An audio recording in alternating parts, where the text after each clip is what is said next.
Bukan kalau orang bermaksiat kemudian dulu mana Allah menentukan dia bermaksiat atau akalnya yang memilih untuk bermaksiat?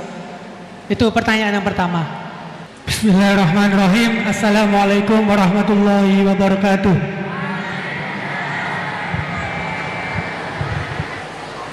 Langsung saja, ngapunten Gus. Di sini ada beberapa pertanyaan yang agak masih grundel di hati gitu. Soalnya belum dapat jawaban. Yang pertama mengenai dari tadi penjelasan dari Gusti Allah menciptakan hamba di dunia ini, ada yang taat dan ada yang suka bermaksiat gitu. Mengenai takdir Allah Subhanahu wa taala, Allah menciptakan hamba-hambanya dengan variasi yang berbeda. Kemudian manusia diciptakan dengan dibekali dengan akal untuk membedakan dari setan dan juga malaikat. Kemudian pertanyaan saya, dulu mana Gus antara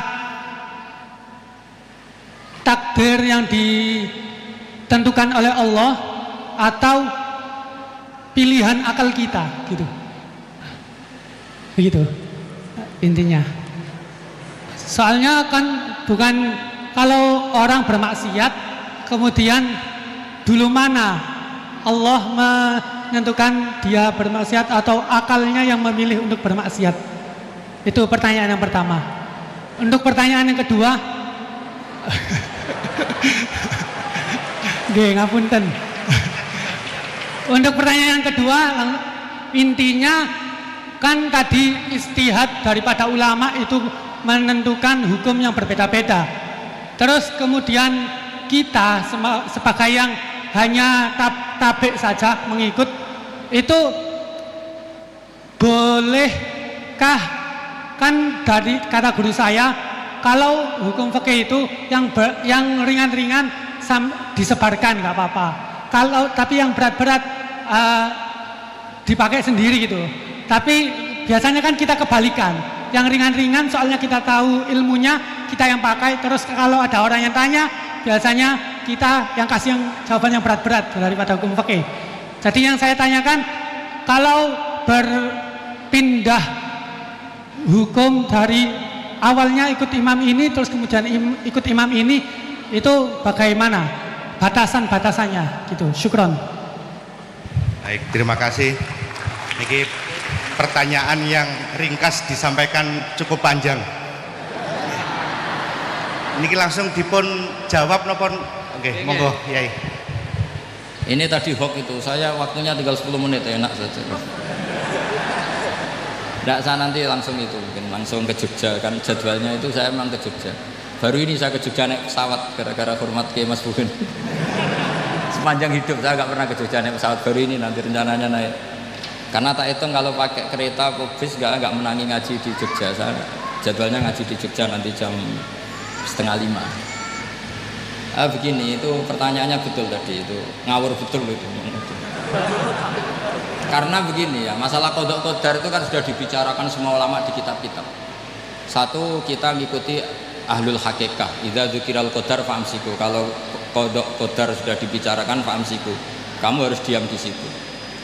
Karena pertanyaannya gini, kalau kamu orang soleh, dan semoga Anda pelatihan jadi orang soleh, itu melihat Allah sudah menentukan semua, itu keren. Saya bangga punya Tuhan yang sudah tahu nasib saya kayak apa nanti. Saya betapa malunya punya Tuhan yang tak takoi, Gusti, sebenarnya nasibnya gak biar mbah roh tapi kira sik. Itu kan ngeri betul. Sehingga kalau kamu soleh itu pokoknya bangga kalau Allah sudah tahu apa yang akan terjadi. Nah, soal kepanikan kita kan kadang kok nang wis ngerti aku celoko, terus gunanya apa aku sholat? Itu kesalahan kita.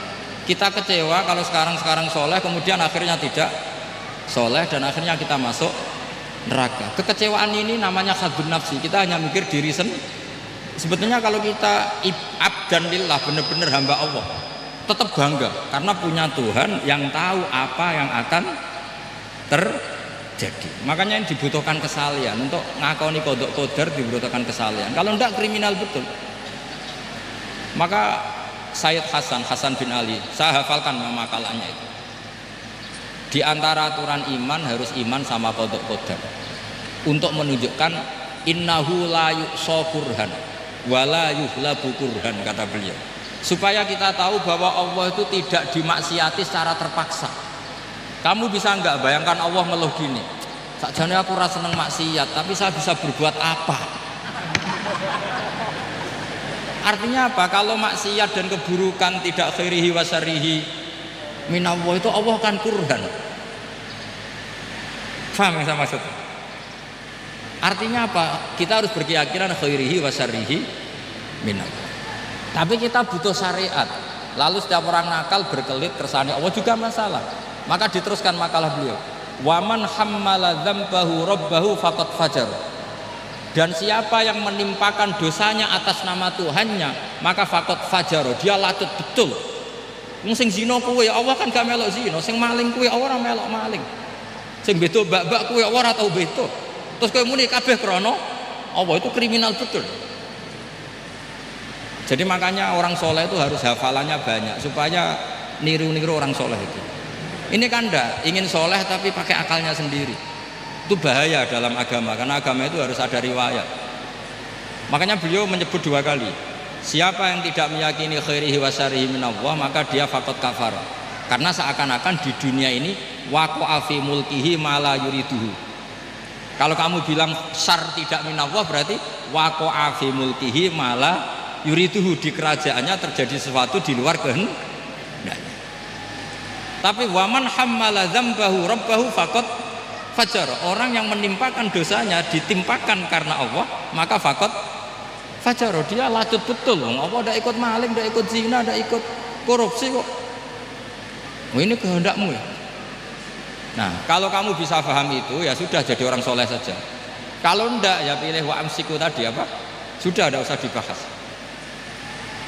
Jadi saya mohon semua yang dengar ngaji saya ini, yang enggak tobat supaya tobat, yang sudah tobat ditambahi ilmu, karena biasanya tobat itu ya karena enggak ngerti apa-apa, semua mikir.